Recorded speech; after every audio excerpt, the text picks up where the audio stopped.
ಭಾರತೀಯ ಜನತಾ ಪಾರ್ಟಿಯ ಜಿಲ್ಲಾ ಯುವ ಮೋರ್ಚಾ ವತಿಯಿಂದ ಒಂದು ಪ್ರತಿಭಟನಾ ಮೆರವಣಿಗೆಯನ್ನು ಹಮ್ಮಿಕೊಂಡಿದ್ದೇವೆ.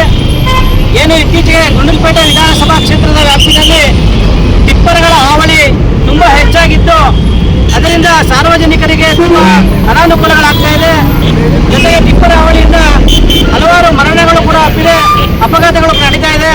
ಈ ಅಪಘಾತಕ್ಕೆ ಸಂಬಂಧಿಸಿದಂತೆ ಅಪಘಾತದ ಸಂದರ್ಭದಲ್ಲಿ ಹೋರಾಟವನ್ನು ಮಾಡಿದಂತಹ ಭಾರತೀಯ ಜನತಾ ಪಾರ್ಟಿಯ ಯುವ ಮೋರ್ಚಾದ ಕಾರ್ಯಕರ್ತರ ಮೇಲೆ ಅನವಶ್ಯಕವಾಗಿ ಅಲ್ಲಿನ ಶಾಸಕರ ಅಣತಿಯಂತೆ ಪೊಲೀಸ್ ಇಲಾಖೆ ಅದನ್ನು ಖಂಡಿಸಿ ಈ ದಿನ ಬಿಜೆಪಿ ವತಿಯಿಂದ ಪ್ರತಿಭಟನೆ ಮಾಡ್ತಾ ಇದ್ದೇವೆ.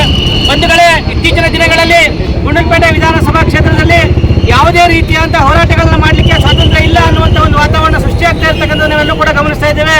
ಇದು ಹೀಗೆ ನಿರಂತರವಾಗಿ ಆದರೆ ಎಲ್ಲೋ ಒಂದು ಕಡೆ ಗುಂಡ್ಲುಪೇಟೆ ವಿಧಾನಸಭಾ ಕ್ಷೇತ್ರದ ವ್ಯಾಪ್ತಿನಲ್ಲಿ ಹೋರಾಟಗಳನ್ನು ಮಾಡಲೇಬಾರದು ಅಥವಾ ಮಾಡಿಸಲೇಬಾರದು ಅನ್ನುವಂಥ ಒಂದು ಶಾಸಕರ ಅಣತಿಯ ಪ್ರಕಾರದಲ್ಲಿ ಪೊಲೀಸ್ ಇಲಾಖೆ ನಡ್ಕೊಳ್ತಾ ಇದೆಯಾ ಅನ್ನುವಂಥ ಸಂಶಯವನ್ನು ವ್ಯಕ್ತಪಡಿಸಬೇಕಾಗ್ತದೆ. ಹಾಗಾಗಿ ಇದು ಪುನರಾವರ್ತನೆ ಆಗಬಾರ್ದು. ಇದಕ್ಕೆ ಸಂಬಂಧಿಸಿದಂತೆ ನಾವು ಕೂಡ ಕಾನೂನಾತ್ಮಕವಾಗಿ ಹೋರಾಟವನ್ನು ಮಾಡಲಿಕ್ಕೆ ಸಿದ್ಧ ಇದ್ದೇವೆ. ಇದು ನಿರಂತರವಾಗಿ ಏನು ಭಾರತೀಯ ಜನತಾ ಪಾರ್ಟಿಯ ಕಾರ್ಯಕರ್ತರನ್ನ ದಮನ ಮಾಡೋ ದಿಕ್ಕಿನಲ್ಲಿ ಒಂದು ಮಾಡ್ತಾ ಇರ್ತಕ್ಕಂಥ ಅಧಿಕಾರ ದುರ್ಬಳಕೆಯನ್ನು ಮಾಡ್ತಾ ಇರ್ತಕ್ಕಂಥ ಶಾಸಕರ ವಿರುದ್ಧ ಮತ್ತು ಅಲ್ಲಿನ ಅಧಿಕಾರಿಗಳ ವಿರುದ್ಧ ಈ ಒಂದು ಪ್ರತಿಭಟನೆಯನ್ನು ಹಮ್ಮಿಕೊಂಡಿದ್ದೇವೆ. ಈ ಪ್ರತಿಭಟನೆಯನ್ನ ಉದ್ದೇಶ ಇವತ್ತು ಹೋರಾಟಗಳನ್ನು ಹತ್ತಿಕ್ಕುವಂತಹ ಪ್ರಯತ್ನವನ್ನು ಯಾರು ಕೂಡ ಮಾಡಬಾರದು ಅನ್ನುವಂಥ ಒಂದು ಮನವಿಯನ್ನು ಮಾಡ್ತಾ ಈ ಒಂದು ಹೋರಾಟಕ್ಕೆ ಜಯವಾಗಲಿ ಅಂತೇಳಿ ತಮ್ಮೆಲ್ಲರೂ ಕೂಡ ಒಂದು ಮನವಿಯನ್ನು ಮಾಡ್ತಾ ಇದ್ದೀವಿ. ರಾಜ್ಯ ಕಾಂಗ್ರೆಸ್ ಸರ್ಕಾರಕ್ಕೆ, ಉಪಮುಖ್ಯಮಂತ್ರಿ ಡಿ.ಕೆ. ಶಿವಕುಮಾರ್ಗೆ,